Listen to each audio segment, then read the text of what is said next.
I wrote this letter to my extended family years after I chose to become estranged from my parents because many of them cut me out of their lives instead of reaching out to hear my side of the story.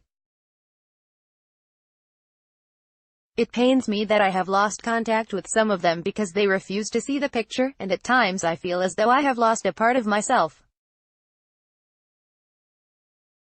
Yet, at the same time, I am free. The letter you are about to read comes from a place of acceptance and longing. I have chosen to share this letter publicly because I suspect I'm not alone in what I have been through, and I hope my experience can be helpful to others in some small way. I never meant for you to get hurt or caught in the crossfire. I never meant to place you in a situation where you found yourself questioning your loyalties and what you thought was true. From the outside you saw a happy home. You saw a child receiving educational opportunities in the latest technology, fashion, and trips around the world, and having birthday parties with friends and family. You saw pictures of vacations and holidays where everyone was smiling and appeared to be happy. You read the Christmas cards and email updates describing family vacations, accomplishments, and happy memories. You read about my sister getting sick, and you believed the beautiful story of a family coming together to overcome this adversity. At a family gathering you watched as my parents presented me with a gift before I went away to university. They acted so proud, and you found yourself thinking, what kind of loving parents. Then, without warning, you found out that I was not speaking to my parents and they were not even invited to my upcoming wedding. Maybe you thought about reaching out to me to hear my side of the story, but you didn't. Instead, you contacted them and you believed their story. You began to think that I was nothing more than a rude, entitled, spoiled brat who had decided that she didn't need her family anymore and didn't want to help her sister with her ongoing health problems because she was marrying into a better family. If you did contact me, you tried to convince me to change my mind. You didn't listen to me and you became frustrated. You declined my wedding invitation and sent me a pity gift out of duty, or you chose not to respond at all. The years passed, and when another family member mentioned my name, you either said nothing or asked if I had grown up and started speaking to my parents again, or you questioned why they would want to continue to have a relationship with me. What you don't realize is that I tried. Behind the family gatherings you attended, the pictures you saw, and the stories you heard, a very different picture was being painted. I kept quiet about this picture, and I even helped to paint it out of fear and shame. At times, I desperately wanted to believe that this picture was true. I tried to convince myself that it was, but I have learned that you can only endure pain and abuse for so long before you either give in to it, surrendering yourself in the process, or fight to break free. After I left for university, I began to change how I saw the picture and I began to accept it for what it was, not what I so desperately wanted it to be. I reached out to my parents many times. I invited them to come and visit me, and I suggested activities that we would all enjoy together.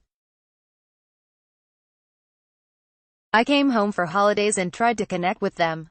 I bought them gifts and tried to fill my old role within the family. Each time I reached out I was rejected. They made excuses as to why they couldn't come and why they didn't have more time to spend with me over holidays, and they continued to find ways to tear me down. The pain of this rejection ate away at my sense of self-worth, and I started to question why anyone would love or take a genuine interest in me. I invited them to award ceremonies and concerts, and while they appeared to express pride over these accomplishments, the story they told me was the same as it had always been: you will never amount to anything. You are going to come to a sad end. They only gave you that award out of pity. You only accomplished that by luck. If you had worked harder you could have gotten first place.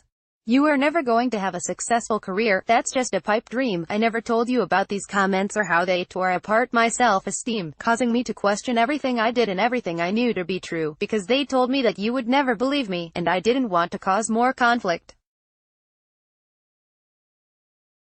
Out of a sense of compassion, I let my parents keep their picture, all the while hoping that you would see mine and reach out to me and be part of my life again. I hope you understand that no one comes to a decision like this lightly. For most estranged children, this is one of the hardest choices we ever had to make. A choice that we have agonized over with our friends, other therapists, and in the silence of our own minds. Often it takes years of hurt and pain to accept that we will never have the adult relationship that we want with our parents. We are taught that relationships with family are the most important relationships we will ever have, and we are socialized to believe that we should continue to have these relationships no matter how they impact us physically and psychologically. Society has painted a picture of the estranged child as being the problem, the emotionally unstable one, the one who asked their parents for money so many times they bankrupted the family and had to be cut off. Rarely do you hear the voices of the other side, the voices of the children so desperate for love, validation, and approval that they feel empty and continue to try harder and harder until they break. The children that long for their parents to take a genuine interest in their lives, without judgment, and walk alongside them in support during every phase of life. But for some of us this picture will never be, and we can either be consumed by that longing or accept the picture that is. I know that this may seem harsh, but sometimes acceptance holds the key to a better life. Once I accepted the picture that is, I was free. I still saw parents helping their children buy supplies for university, but I no longer wished my parents would come and help me. I still watched the proud parents with the graduates at convocation and longed to be one of them, and I still found myself imagining what supportive parents might have said at my convocation and my wedding, and yes, it still hurts. It might always hurt. At the same time, I am free from the hope that maybe this time they will come, maybe this time they will be proud of me, and maybe this time I will be enough. I can grieve the loss of what I had hoped for, accept what is, and move forward with my life. If we ever talk again, you might ask me, would you ever talk to your parents now that you have grown up and are living the life you want? As I start to answer that question, I find myself again imagining the relationship I had longed for and still long for, but I stopped myself. Instead, I will ask you a different question. Can you please forgive me for the choice I had to make and be a part of my life again? Grandma wisely said, every choice we make will hurt or impact someone, but sometimes you need to do what is right for you.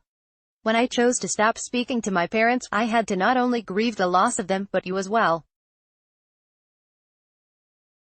I don't feel I can call you and reminisce about that time you taught me how to parallel park, my failed attempt at making Grandma's Christmas pudding, or the camper I saw that reminded me of the one that Grandpa had that we used to play in. I have no one who has lived through those memories with me to reminisce with, and this only fills me with a greater sense of loss. If we ever talk again, you might ask me, do you hate your parents?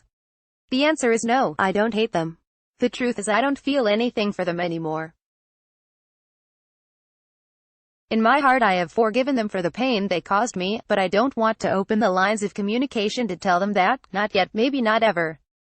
As I think back on the relationship, and those years of pain, I acknowledge this experience has made me who I am today.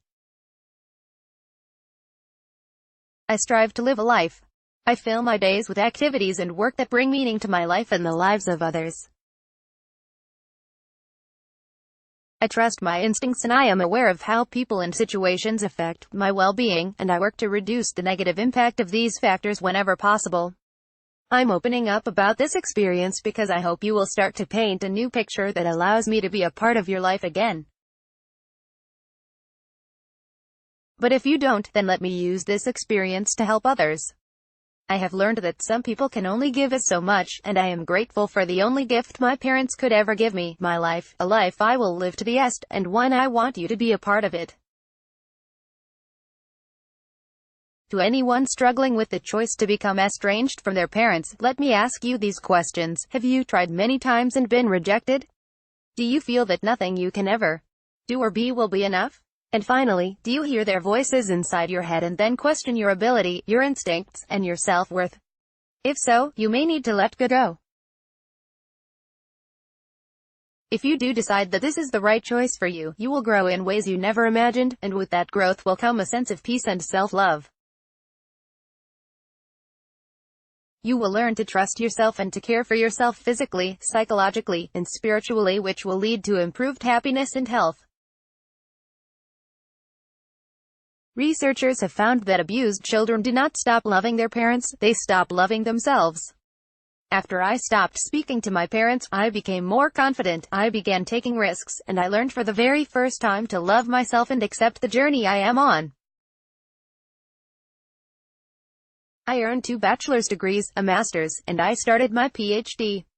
I taught at prestigious art schools and wrote and had articles published. My point is not to brag, only to point out that had I not let go of the relationship with my parents, I never would have accomplished any of these things. Their stories of what they thought I was incapable of and what I couldn't be would have held me back because I would have believed them. My relationship with my parents would have been like a dark seal that I would never have broken through. If this is true for you as well, know that you likely will not be alone if you decide to cut ties with your parents. Odds are, there will be people in your life that will support you and even take on part of the role a loving parent would have taken. These people might be friends, parents, neighbors, colleagues, or even extended family. Any number of people might step up once they understand your story. They will be grateful for what you bring to their lives, and will love and support you unconditionally.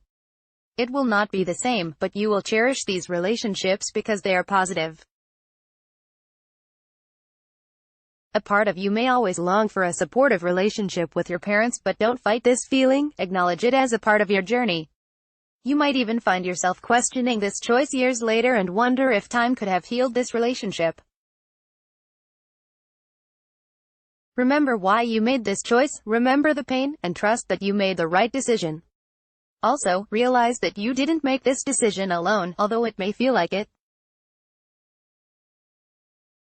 Your parents helped to make this choice with you through their attitudes, their actions, and their refusal to be a part of your life in the way you needed them to. Knowing this may help to ease your feelings of guilt.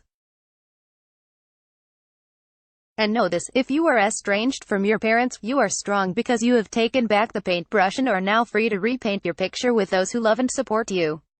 Update: in response to some of the reader comments questioning her decision, Gan has posted a video follow-up to her article on YouTube here. See a typo, an inaccuracy, or something offensive? Please contact us so we can fix it. Let's block ads. Why?